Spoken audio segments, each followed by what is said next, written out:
सुक्खू सरकार को बने हुए अभी 2 महीने का समय ही बीता है कि विपक्षी दल भाजपा ने सरकार पर ताबड़तोड़ हमले शुरू कर दिए हैं।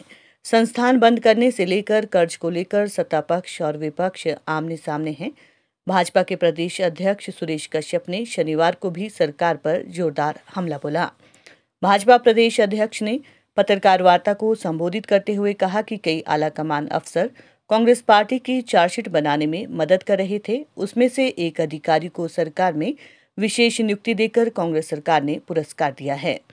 अब इस सुक्खी सरकार में कई दुखिए के दुख दूर किए जा रहे हैं। कश्यप ने कहा कि हिमाचल प्रदेश में कबाड़ बिक्री की नई दरें तय हो चुकी है और अब तो क्रशर यूनियन भी बन चुकी हैं, जिनके हर महीने के दाम तय हो चुके हैं। इसका खुलासा वे जल्द करेंगे। उन्होंने कहा, उद्योगपतियों के साथ लगातार सरकार के लोग बातचीत कर रहे हैं और उनके भी रेट कॉन्ट्रैक्ट तकरीबन तय हो चुके हैं। 3 महीने होने को आए हैं और सरकार की कोई बड़ी उपलब्धि सामने नहीं आई। 25 जनवरी पर भी लोग और कर्मचारी घोषणाओं का इंतजार करते रहे, पर सरकार ने कोई घोषणा नहीं की। हिमाचल सरकार की दूसरी कैबिनेट से जनता को बहुत आस थी, क्योंकि इन्होंने बड़े बड़े वादे जनता से किए हैं। कैबिनेट में कोई बड़ा कार्य नहीं हो पाया। कैबिनेट तो पूर्ण रूप से खाली निकली।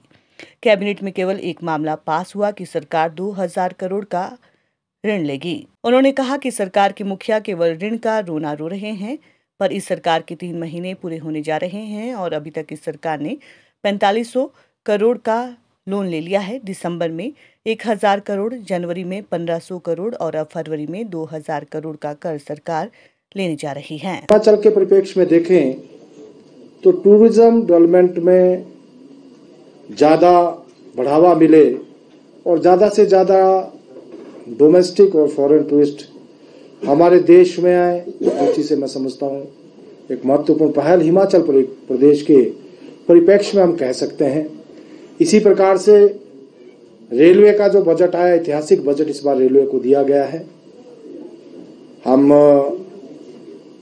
जिस प्रकार से कनेक्टिविटी की बात करें, एयर कनेक्टिविटी को लेकर 50 नए एयरपोर्ट्स को प्रारंभ करने की बात इसमें रखी गई है। स्वास्थ्य क्षेत्र में भी विशेष ध्यान रखा गया है। कुल मिलाकर मैं समझता हूं हर क्षेत्र में हमारा देश आगे बढ़ सके, ऐसा एक बजट प्रस्तुत करने का प्रयास किया गया है। और अगर हम हिमाचल प्रदेश की बात करें तो हिमाचल प्रदेश को इस बजट में, जहां रेलवे में 1902 करोड़ रुपया मिला है, जिसमें कि हमारे चाहे वो नंगल तलवाड़ा रेल लाइन है, भानुपल्ली बिलासपुर है, चंडीगढ़ बद्दी जिसका काम चला हुआ है, या फिर शिमला जो हमारी हेरिटेज रेलवे लाइन है और हेरिटेज ट्रेन है। मैं समझता हूं रेलवे की दृष्टि से हिमाचल प्रदेश को भी पहली बार इतना बजट इस बार के बजट में मिला है। हिमाचल प्रदेश में भी जहां रेलवे में अच्छा हमको बजट मिला है, साथ ही साथ अन्य क्षेत्रों में भी अगर हम देखें इंफ्रास्ट्रक्चर डेवलपमेंट की दृष्टि से भी हिमाचल प्रदेश को विशेष तवज्जो इसमें मिली है। और हिमाचल प्रदेश के जो विभिन्न प्रोजेक्ट्स, उसमें चाहे रोड से संबंधित हैं या दूसरे प्रोजेक्ट्स हैं, आने वाले समय में हम देखेंगे कि हिमाचल प्रदेश को भी इसका लाभ आने वाले समय में होगा। उसके बाद दूसरा जो आपसे बात करने का विषय है, हम जानते हैं आज प्रदेश में कांग्रेस की सरकार और लगभग 2.5 महीने के करीब कार्यकाल इनका पूर्ण होने को है। लेकिन हम देखते हैं कि जो अपेक्षाएं इस सरकार से थी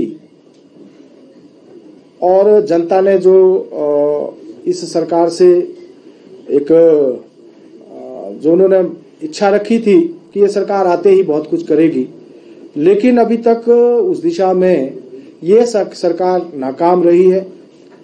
पिछले लगभग 2.5 महीने में लोगों को कुछ मिला तो नहीं, लेकिन ये अवश्य मिला कि बहुत सारे कार्यालय बंद कर दिए गए, टैक्स का बोझ जनता के ऊपर पड़ गया, और जो गारंटियां इन्होंने दी थी, 10 गारंटियां इन्होंने सत्ता में आने के लिए, सत्ता हथियाने के लिए जनता के बीच में रखी थी, लेकिन अभी तक एक भी गारंटी पूरी नहीं हुई। दूसरी ओर जो पूर्व की सरकार ने, भारतीय जनता पार्टी की सरकार ने जनहित में कार्यालय खोले थे, लगभग 620 कार्यालय, इन्होंने इसमें से बंद कर दिए। बहुत सारे ऐसे कार्यालय जिसमें कि जो कार्यालय चल चुके थे, जहां अधिकारियों की नियुक्ति हो गई थी, जहां बजट का प्रावधान था, सुचारू रूप से जिन्होंने कार्य करना प्रारंभ कर दिया था, उसको भी इन्होंने बंद कर दिया, जो कि मैं समझता हूं प्रदेश की जनता के साथ एक बहुत बड़ा धोखा हुआ। सुबॉर्डिनेट सिलेक्शन बोर्ड हमीरपुर, जो कि इन्होंने बंद कर दिया। इन्होंने वादा युवाओं से किया था कि हम प्रतिवर्ष 1 लाख रोजगार देंगे। 1 लाख की जगह अभी ये 20,000 में आ गए, अपनी बात से पलट गए। लेकिन लगभग 4200 ऐसे अभ्यर्थी थे जिनको की सिलेक्शन का इंतजार था, जिनके लिए जिन्होंने अपने डॉक्यूमेंटेशन करवा दिया था और लगभग फाइनल स्टेज के ऊपर उनकी नियुक्तियां होने वाली थी। ऐसे समय में इन्होंने हमीरपुर सिलेक्शन बोर्ड को बंद किया। युवाओं के साथ बहुत बड़ा धोखा इस सरकार ने किया है और 2.5 महीने बीत जाने के बाद भी अभी ये इसको प्रारंभ नहीं कर पाए। मैं समझता हूं युवाओं के साथ एक, जिसको मैं कह सकता हूं, जो इन्होंने वादा किया था, वादा खिलाफी का काम इन्होंने किया। मैं भी स्पष्ट रूप से कहना चाहूंगा कि हम लोग नहीं चाहते कि किसी प्रकार की पॉलिटिक्स इसमें की जाए, किसी प्रकार की राजनीति की जाए। मामला जो है एसीसी प्रशासन और ट्रांसपोर्टर्स के बीच का है और हमने इस बात को कहा, माननीय अनुराग जी ने भी इस बात को कहा कि जहां पर भी हमारी आवश्यकता है हम सरकार को पूर्ण सहयोग करेंगे, लेकिन अगर इस मामले को तय करना है या जो रेट को लेकर नोटिफिकेशन करनी है या विवाद को अगर कहीं सुलझाना है तो सरकार को इसमें मध्यस्थता करनी है। और मैं भी कहना चाहूंगा, क्योंकि मेरे क्षेत्र का भी दाड़ला घाट का जो सीमेंट प्लांट है मेरे क्षेत्र में आता है, तो मैं और जो हमारे ट्रांसपोर्टर से मैं उनसे मिला भी, मैंने उनसे बात भी की और मैंने कहा कि पहले सरकार जो है इस दिशा में आगे बढ़े, सरकार को ही तय करना और सरकार को ही मध्यस्थता करनी है। लेकिन हमारी जहां पर आवश्यकता है उसमें चाहे हमारे माननीय अनुराग जी हैं या मैं स्वयं हूं, तो हम लोग जहां सरकार को हमारी आवश्यकता है हम लोग उसके लिए तैयार हैं। हमको जो भी करना है हम उसके लिए कहीं पर भी हमारी ओर से कोई कमी नहीं रहना। पंजाब के मुख्यमंत्री हिमाचल आए थे, उनके